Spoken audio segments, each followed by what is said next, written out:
네, 하나님께서 오늘 우리에게 주신 말씀은 마태복음 24장 1절에서 13절입니다. 제가 먼저 읽고 여러분이 읽는 식으로 교독하겠습니다. 예수께서 성전에서 나와서 가실 때에 제자들이 성전 건물들을 가리켜 보이려고 나아오니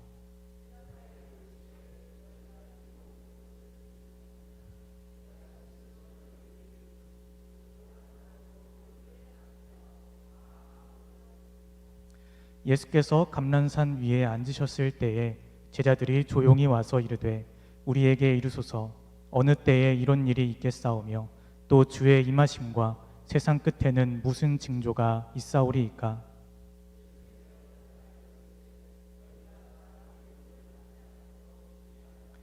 많은 사람이 내 이름으로 와서 이르되 나는 그리스도라 하여 많은 사람을 미혹하리라.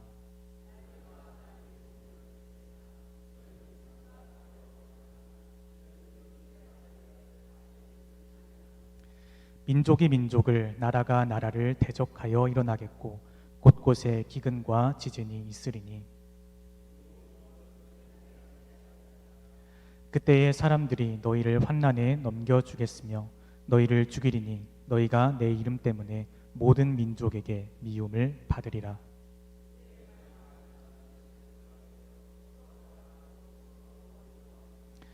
거짓 선지자가 많이 일어나 많은 사람을 미혹하겠으며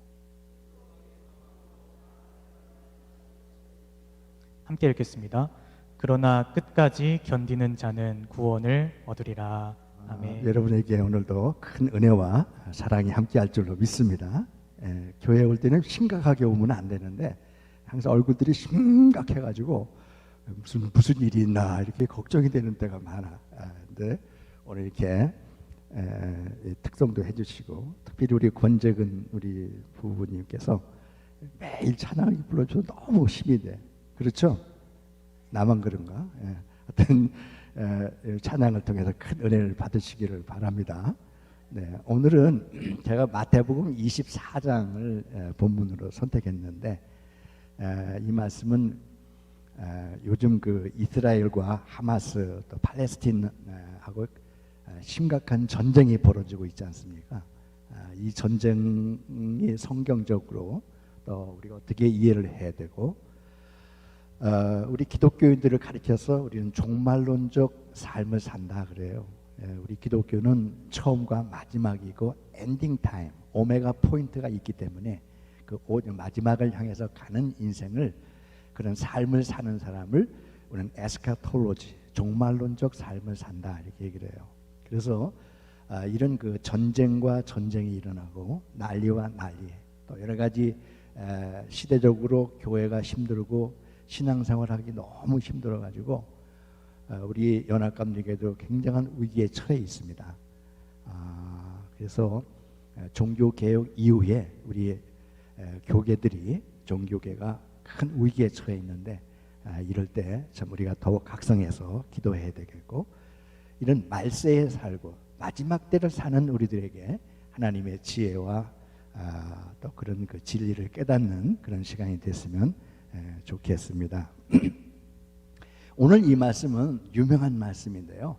마태복음 24장을 보통 사람들은 감난산 강화 그래요. 감난산 강화라는 것은 예수님께서 감난산에 올라가셨을 때 제자들이 따라와서 그리고 제자들이 물어보기를 주님 마지막 때는 무슨 일이 일어날까요? 마지막 때는 어떠한 징조가 있습니까? 라고 물어봤을 때 예수님께서 그에 대해서 대답하는 말씀이 오늘 24장에 있는 그런 말씀입니다. 오늘 24장을 이해하기 위해서 여러분들 그 마태복음 있잖아요. 마태복음은 읽으면 좀 이렇게 좀 이해가 금방 옵니까? 마태복음은 5가지 예수님의 설교로 구성이 되어 있어요. 그러니까 5가지만 알면 마태복음이 이렇게 구성이 되어 있구나 이걸 알 수가 있어. 그래서 처음에 1장부터 3장까지는 예수님의 탄생에 대한 말씀이 나와 있고요. 첫 번째 예수님의 설교는 너무도 유명한 마태복음 5장, 6장, 7장을 뭐라고 그러죠? 뭐 알면서 대답을 안 하시는데 나보고 뭐 자꾸 물어보지 말라고 하더라고. 근데 이 산상수훈 그래요. 산상수훈. 왜? 산에서 올라가서 말씀을 설교하시고 말씀하셨기 때문에 그래요. 근데 이 산상수훈도 깊은 진리가 있는데 따로 이걸 말씀을 전해야 되는데, 산상수훈은 예수님께서 그냥 갑자기 그냥 산에 가서 말씀하셨다 그런 뜻이 아니에요. 이거는 모세가 시내산 꼭대기에서 율법을 받았다고. 그렇죠? 율법 시대에는 시내산에서 모세가 받았지만은 이제는 예수 그리스도의 복음 시대에는 예수님이 따로 산에 올라가셔서 율법 시대가 지나고 복음 시대에 하나님의 사람들이 어떠한 질서를 또 어떠한 계명을 가지고 살아야 되느냐 하는 그리스도인의 삶의 원칙에 대해서 이 5장, 6장, 7장을 말씀해 주신 거예요. 굉장히 귀하잖아요. 마태복음만 있습니다. 이게 첫 번째 예수님의 설교의 말씀이에요. 강화라고 그래요. 두 번째는 예수님께서 마태복음 10장에 보면은 예수님께서 콜링 해준 그 제자들을 불러 모으시고 교훈의 말씀을 해주시는데, 특별히 전도에 대한 말씀을 해주셔서, 전도, 오늘 우리 전도사님이 전도 얘기하셨는데, 전도할 때는 어떻게 하라 하시는 아주 집중적인 전도에 대한 말씀을 10장에서 해주시고 계시고요. 그 다음에는 세 번째 말씀은 마태복음 13장에 나오는 그 유명한 비유, 천국 비유에 대한 말씀이 나와요. 궁금하지 않아요? 왜냐하면 예수님이 너무 답답하셨을 것 같아. 왜? 하나님 나라에 그런 신비한 하나님의 나라를 어떻게 이걸 설명할까? 이 무지몽매한 인간들, 뭐 설명해도 알아듣지 못하는 사람들에게 참 이해시키기가 어려웠기 때문에 예수님께서 비유로 말씀해 주셨어요. 그래서 전체적으로는 예수님께서 한 20가지 정도 비유를 말씀해 주셨는데, 마태복음 7장에는 7가지가 나와. 씨 뿌리는 비유, 뭐 겨자씨의 비유, 그물의 비유, 뭐 진주 장사의 비유, 여러 가지 7가지가 거기에 나옵니다. 하나하나가 다 의미가 있고요. 너무 소중한 말씀들을 마태복음 13장에서 말씀해 주고 계십니다. 그 다음에는 마태복음 18장에 가면은 예수님께서 그리스도인들에게 생활 윤리에 대한, 도덕에 대한 그런 말씀을 하시면서 특별히 용서에 대한 말씀을 해주시기 위해서 용서하라 하는 말씀이에요. 그래서 우리 인간은 항상 불완전한 존재야. 인간이 완전한 존재가 아니에요. 여러분 부부싸움 하지 마세요. 왜? 다 부족해. 인간은 다 부족한 존재지 완벽한 걸 기대하면 안 돼. 부족한 것은 내가 채워주고 내가 메꿔주라고 하나님께서 만나게 해주신 거라고. 그래서 우리 그리스도인들에게는 용서할 줄 알아야 돼. 남을 감싸고 포용할 줄 알아야 돼. 완벽한 사람이 어디 있어? 한번 내보세요. 없어. 세상에 아무리 유명한 사람도 세워놓으면 몇 달만 지나가면 지루해. 그러니까 용서에 대해서 여러분들 훈련을 잘 하시기 바랍니다. 용서를 훈련해야 돼. 용서를. 우리 아이들이 잘못할 때 용서하는 것처럼 상대방도 용서하고 그럴 수 있겠구나. 포용하고 상대방 입장에서 생각해 주는 거에 필요한 줄로 믿습니다. 이 하나하나가 예수님이 다 설교야. 그리고 오늘 마지막 24장에 감난산 강화라고 하는 마지막 때는 어떤 징조가 있겠습니까? 라고 묻는 질문에 예수님께서 대답하는 그런 말씀입니다. 여러분, 요즘 그 이스라엘과 하마스의 전쟁은요, 이게 무슨 그냥 전쟁이 아니에요. 러시아와 우크라이나는 영토 전쟁이에요. 영토. 땅 뺏기 전쟁이고, 우리가 남북한의 문제라든지 대만과 또 중국의 문제는 이념의 문제, 이념, 공산주의냐 아니면 자유민주주의냐 이런 싸움이에요.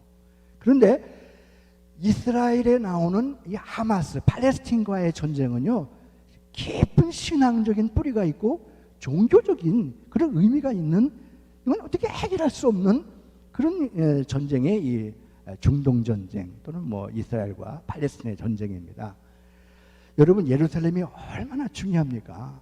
그 예루살렘은 우리 기독교, 유대교, 또 무슬림 이 세 종교가 그냥 여긴 자기들 성지라고 서로 싸워. 아브라함은 다 자기 조상이래. 아브라함은 다 자기 조상인데 이게 어떻게 서로 이 조상들 놓고는 서로 싸우는 거예요. 그러니까 이게 엄청난 그런 양보할 수 없는 피부림 나는 전쟁과 칼부림이 지난 2000년 동안 있었던 겁니다. 예수님께서 예루살렘을 향해서 갈 때 통곡하고 우셨어요. 예루살렘아, 예루살렘아, 너희들이 평화에 대해서만 알았으면 좋을 뻔했다. 내가 돌 위에 돌 하나도 남김없이 너희가 다 무너뜨리리라, 황폐해지리라. 오늘 서두의 말씀에도 기록하고 있지 않습니까? 그 아름다운 성전, 예루살렘 성전, 솔로몬이 그렇게 아름답게 지은 성전이 돌 위에 돌 하나도 남김없이 다 망가진대, 황폐해진다는 거예요. 이 엄청난 예수님의 예언이랄까요? 그 심판의 말씀이 있었고요. 진짜로 2000년 역사 동안에 AD 70년에 유대 이스라엘은 없어져 버렸어. 로마군에 의해서 유대인들은 다 팔레스틴에서 쫓겨나게 되고 유랑하는 민족이 돼버렸어요. 그 마지막 최후의 결정을 여러분 아시죠? 마사다라는 거 들어보셨어요? 요새처럼 된 마사다인데 지금도 성지순례 가면 거기 가본다고 그러잖아요. 이번에도 우리 사모님이 간다고 그냥 다 준비하는데 전쟁이 또 터져가지고 못 가게 됐어. 우리만 가려고 그러면 전쟁이 나네. 그게 이상하게. 근데 그 마사다가 유대인들이 최후의 결전의 보루가 이 마사다 아니에요? 높은 산에 있다는데 거기는 뭐랄까요? 사람이 물도 없고 먹을 것도 어디 외부에서 조달하지 않으면 먹을 수 없는 곳이잖아요. 근데 거기에 유대인들이 3년을 버틴겼어. 3년을. 로마인들은 둘러싸가지고 너희들 언제까지 두고 보자 해가지고는 마지막에는 막 그 담을 싸가지고 올라가서 보니까 거기 한 1000여 명이 남아 있었는데 다 죽어 있는 거야. 차라리 너희들 손에 종린 우리가 죽겠다 해가지고 900몇 명이 다 자결을 해서 죽었어요. 로마에 의해서 이스라엘은 끝난 거야 이제. 그리고는 남은 유대인들이 다 세상에 유리하고 나그네와 같이 지내는 삶을 살았어요. 유대인들이 얼마나 핍박을 받을지 몰라. 그걸 가리켜서 우리는 뭐라고 그래요? 홀로코스트라고 그래요. 여러분들 혹시 기회가 되면은 저도 못 가봤는데 워싱턴에 가면 유대인 박물관이 있대요. 그래요. 유대인들이 얼마나 2000년 동안 나라 없이 참으로 고통당하고 나그네 신세를 살았는지를 그 박물관에서 다 전시해 놨다고 그래요. 유대인들이 가는 곳마다 미움받았는데 여러 가지 미움받는 이유가 있어요. 그분들이 가지는 그런 자기들끼리만 사는 어떤 개토화된 그런 삶도 있지만은 많은 우리 기독교인들이 유대인들은 미워한 거야. 독일의 히틀러에서 600만 명이 가스실에서 죽었잖아요.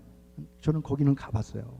가스실에 600만 명이 유대인들이라는 이름으로 거기서 죽었는데요. 천주교 교황도 한마디도 안 했어. 우리 개신교도 마찬가지고. 나중에 해견을 했어. 사람이 600만 명이 이유 없이 죽었는데 아무 소리 못하는 거야. 그 깊은 이유 중에 하나는 뭐냐면요, 그렇게 공개적으로 말은 하지 않아도 유대인들을 너희들이 메시아 예수님 죽였다는 거야. 그래가지고 미움받는 거야. 가는 곳마다 쫓겨다니는 거야. 유대인들이 장사를 잘해가지고 경제가 좀 어려우면 유대인들을 막 오라고 그래. 와서 좀 경제가 활성화되면 또 내쫓아. 그래가지고 불란서에서 쫓겨나고 영국에서 쫓겨나고 결과적으로는 러시아로 가서 이게 유대인들이 많이 살았다고 그래요. 그러다가 다시 2차 대전을 통해서 이 미국으로 건너오게 돼서 이 미국이 유대인의 나라 비슷하게 돼가지고 미국이 유대인들 건드렸다는 가만 안 놔두잖아요. 하여튼 이런 파란만장한 삶의 과정이 바로 이런 지금의 이스라엘과 팔레스틴의 전쟁의 역사 속에 담겨 있는 것입니다. 1948년 이전에 2차 대전 이후에는요, 그 이스라엘 땅이 오스만 터키라는 사람들이 지배하고 있었어요. 여러분들이 아다시피 중세 시대에는 십자군 전쟁을 18번, 19번 보냈어요. 왜냐하면 이 사람들이 중세 시대는 우리 기독교인들이 막 신앙이 강해졌잖아요. 313년 콘스탄틴 대제를 통해서 로마가 국교가 된 다음부터 이제는 교회가 또 우리 기독교가 체계화되고 일원화되면서 교회가 급성장하게 됐어요. 그러니까 사람들이 성지순례를 가고 싶은 거야. 예수님 태어난 걸 가고 싶은데 거기가 또 거리가 멀기도 하고 갔다가는 이게 무슨 천덕꾸러기처럼 취급받고 돌아오는 거예요. 왜? 거기는 이슬람 사람들이 살고 있으니까. 그래가지고는 사람들이 어떻게든지 우리 신앙의 고향인 예루살렘을 점령해야 되겠다 해가지고 십자군 전쟁을 일으키기 시작한 거예요. 십자군 전쟁 얘기하면 또 기니까 하여튼 십자군 전쟁을 통해서 그 예루살렘을 고토를 회복하려고 무지하게 애를 쓰고 전쟁을 치렀지만 번번이 실패했어요. 그랬는데 1948년에 영국과 프랑스가 그 오스만 터키를 물리쳤다고. 그래서 그 모든 주권을 영국과 프랑스가 갖다가 유엔으로 넘어가게 되고 유엔에서 지금 시오니즘을 인정해서 이스라엘 사람들이 그 땅을 점령하게 들어가게 된 거죠. 근데 요즘 뭐 뉴욕도 반 갈라져 가지고 유대인 찬성한 사람, 팔레스타인 찬성한 사람 있다 그러잖아요. 이스라엘 사람들도 거기 그 땅을 시오니즘으로 찾아갈 명분이 있죠. 근데 거기에 어쨌건 2000년 동안 사는 사람들은 어떻게 할 거냐고. 2000년이면 우리가 언제 그게 삼국시대야 아니면 선사시대야. 그때 자기들이 살았다고 와서 자기 땅이라고 그러느니 이게 싸움이 안 날 리가 없잖아요. 그래가지고 이게 정말 중동 전쟁이 1차부터 시작해서 지금 6차로 전쟁이 일어나게 되고 하여튼 이스라엘은 나라 없는 서름에 뼈가 절여 있기 때문에 아주 강인한 정신이 있잖아요. 1억이 넘는 아랍 사람들이 다 감당을 못해. 이스라엘 건드렸다가는. 그래서 전쟁하면 할수록 땅 뺏기는 거야. 점점점. 그러니까 팔레스틴 사람들은 이제는 어떻게 보면 나라도 아니고 먹을 것도 없고 참 비참한 신세가 된 거죠. 그런 전쟁 속에 있는 것이 오늘날 이 이스라엘과 팔레스틴의 전쟁이라고 이해할 수가 있습니다. 여러분, 이 이스라엘과 팔레스틴의 전쟁은 이거는 끝도 없고 시작도 없을 거예요. 끝이 없는 전쟁일 거예요. 어떻게 보면 해결이 되지 않을 수 있는 그런 전쟁이라고 볼 수 있는 깊은 이건 신앙적이고 종교적인 그런 전쟁이라고 볼 수가 있습니다.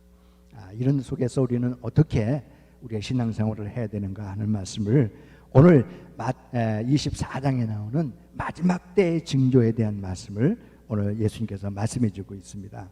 마지막 때 여러 징조가 있다는 거예요. 사람들의 미혹을 받지 않도록 하라. 여러 그리스도라는 자칭 그리스도가 많이 나타난다. 난리와 전쟁이 많이 일어나게 될 것이다. 각종 천재지변이 일어날 것이다. 여러분 요즘 이 천재지변이 대단히 심각하지 않습니까? 그래서 이 태풍이 오게 되고 여러 가지 그 지진이 막 일어나는 것이 이거 글로벌 워밍, 지구 온난화를 통해서 이 지구가 이렇게 큰 변동이 생기게 되고 인재와 그런 천재지변이 생긴다는 겁니다. 그런 천재지변이 일어날 뿐만 아니라 거짓 선자들이 많이 일어나게 된다 하는 것이 마지막 때의 징조에 대한 예수님의 말씀이 오늘 봉독한 말씀입니다. 그런데 오늘 마태복음 24장에 연결되는 말씀이 사도행전 1장 7절에 나오는 말씀인데요. 때와 기한은 아버지께서 자기 권한에 두셨으니 너희의 알 바 아니요 그랬어요. 그러니까 마지막 엔딩 타임이 있지만 그거는 하나님만 아신다는 거예요. 하나님 아버지만 아시지 너희들의 알 바가 아니다. 그렇기 때문에 너희들은 종말론적 삶을 살아야 된다 하는 말씀을 말씀해 주고 있습니다. 제가 서두에 말씀드린 대로 우리 기독교의 시간관, 역사관은 알파와 오메가야. 처음과 마지막이 있는 거예요. 불교는 돌고 돌아서 윤회한다고 그래요. 사람으로 태어났다가 다음에는 개로 태어날 수도 있대. 아이고 끔찍해. 하여튼 이게 돌고 돈다는 거예요. 윤회한다는 거예요. 근데 우리 기독교는 우리의 삶의 형태는 윤회하고 순환하지만 그러나 시작과 끝이 있다는 거야.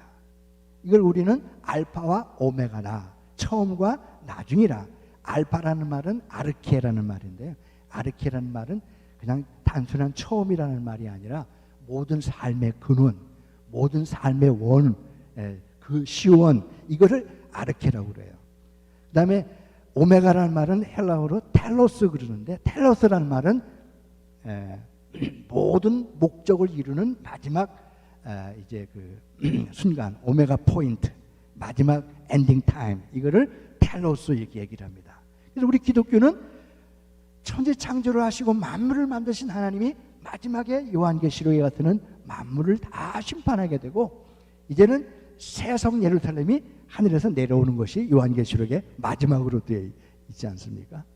때문에 우리는 엔딩 타임, 마지막 오메가 포인트를 향해서 우리 인생에 살아가고 있는 거야. 그런 삶을 좀 어려운 말로 에스카톨로지 또는 종말론적 삶이다 이렇게 얘기를 해요. 여러분, 우리는 마지막을 향해서 가고 있어요. 여러분의 개인적인 종말도 올 거예요. 우리 인생이 뭐 100세 시대라고 하지만은 우리가 인생을 살다가 하나님 부르는 시간이 오잖아요. 그걸 우리는 종말론적 삶이라고 그래요. 그리고 이 세상도 하나님의 종말의 삶이 있다는 거예요. 이게 좀 딴 얘기 같은데요. 여러분, 종말이 있는 게 좋을까요? 나쁠까요? 생각을 안 해봤죠? 근데 제가 비근하게 예를 하나 드릴게요. 우리 권사님도 우리 저기 꽃을 좋아한다 그러는데, 저희 꽃을 좋아하거든요. 우리 집에 가면 이제 내가 꽃을 많이 심어놨어. 근데 어떤 꽃은 3일 만에 지고, 어떤 꽃은 아침에 폈다가 저녁에 지기도 해. 어떤 꽃은 계속 봄에 폈다가 계속 피고 지고 설이 올 때까지 피고 지고 하는 것도 있어요. 제가 사랑스럽고 늘 아침마다 제일 먼저 가서 얘들 보고 인사하고 물 주고 그래요. 그런데 우리 집 사람이 그 뭐라죠?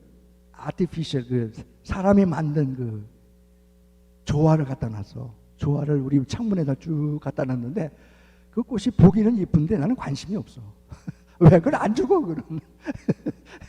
그는 오늘 봐도 그대로고 내일 봐도 그대로야. 안 주고 그는 관심이 없어. 근데 이게 내가 심어놓은 꽃은 이거 아침에 폈다가 그렇게 아름답게 폈다가 저녁에 죽어. 여러분, 이 죽음이라는 게 이렇게 중요한 거구나 걸 깨닫게 되는 거예요. 우리 인간은 종말론적 삶을 산다. 종말이 있기 때문에 삶이 아름다운 거예요. 그렇습니까? 축구 경기가 만약에 엔딩 타임이 끝나는 시간이 없어. 그러면은 축구공을 10개를 넣으면 무슨 의미가 있고 100개를 넣으면 무슨 소용이 있어? 아무 소용 없는 거야.